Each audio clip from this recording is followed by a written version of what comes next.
Hello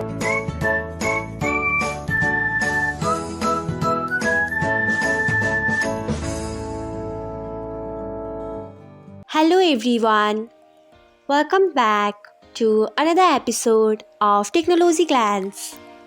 Today, in this video, I'm going to guide you through how you can appear offline on Instagram. So, let's get started.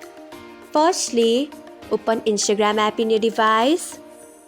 Then tap on profile icon. Next, tap on three lines icon. After that, tap on settings and privacy. Then scroll until you find message and story reply. After that, tap on show activity status. Next, you can see the option of show activity status. Turn off it by tapping on it.